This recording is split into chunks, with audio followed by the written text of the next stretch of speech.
माती घेतलेले की घरोघरी जाऊन जे रेशन कार्ड आहे ते रेशन कार्ड घरोघरी जाऊन ते जीर्ण झाले रेशन कार्ड बदलून द्यायचे। नवीन सुना आहेत त्या नवीन सुना त्या नावामध्ये ऍड झालेले नाही रेशन कार्ड मध्ये आणि त्या ऍड करण्याचं काम आम्ही करतोय। काही जुने आजी आजोबा वारलेले आहेत ते नाव उडलेले नाही आणि त्याच्यामुळे जर एखाद्या वेळेस महात्मा फुले जन आरोग्य योजना जी आपल्याला वैद्यकीय उपचाराला लागतं, दवाखान्यामध्ये गेल्यानंतर आपलं ऑनलाईनचं रेशन कार्ड तिथं मागतात आणि मग तिथं गेल्यानंतर ना नवीन सुना बेट्यांना तिथं फार त्रास तिथं होतो आणि मग काहीतरी चिरीमिरी देऊन त्यांना ते रात्र ते कार्ड तिथं घ्यावं लागतं। आणि म्हणून भाऊ पुढच्या टप्प्यामध्ये आम्ही रेव्हेन्यू डिपार्टमेंटच्या माध्यमातून महसूल विभागाच्या माध्यमातून आम्ही घरोघरी जाऊन या जीर्ण झालेल्या रेशन कार्डांना हे अपडेटेड रेशन कार्ड हे माझ्या माध्यमातून तिथं वाटप आम्ही येणाऱ्या काळामध्ये करणार। त्याच्या कामाची सुरुवात देखील आम्ही 1 जानेवारी पासून सुरू केलेली आहे आणि त्याला एक टप्पा एक गावामध्ये आमचे लोक 40 गावं ते पहिल्या टप्प्यामध्ये ते पण आहे।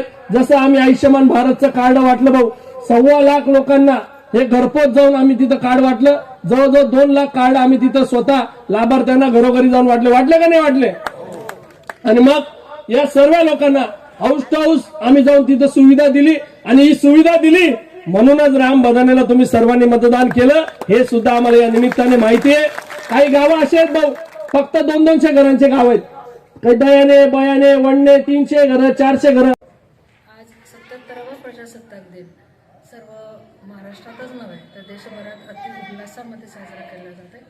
सर्वप्रथम मी सर्व धुळेकरांना व संपूर्ण भारतवासियांना 77व्या प्रजासत्ताक दिनाच्या हार्दिक शुभेच्छा देते। प्रजासत्ताक दिनी शिक्षण मंत्री दादासाहेब भुसे यांनी सामूहिक कवायतीचं देशभक्तीपर गाण्यांवर कवायतीचं एक अनोखं संचलन करण्याचे आदेश दिले होते। ते संचलन माझ्या विद्यालयातर्फे आर पाडवी नूतन विद्यालयाच्या पटांगणामध्ये सामूहिक संचलन देखील करण्यात आलं। या ठिकाणी आमच्या संस्थेचे चेअरमन बाबासाहेब कुणाजी पाटील, नाशिक विभागीय मंडळाचे सचिव देसले साहेब,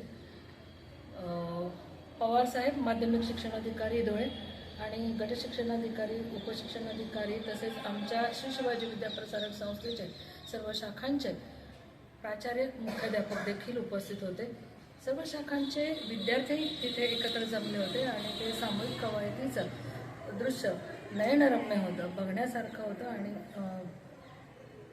दादांनी दिलेल्या आदेशांचं आम्ही तंतोतंत पालन आज प्रजासत्ताक दिन केले। प्रजासत्ताक दिनाच्या निमित्ताने ज्या जवानांनी शहीद झालेले आहेत देशाला स्वातंत्र्य मिळवण्यासाठी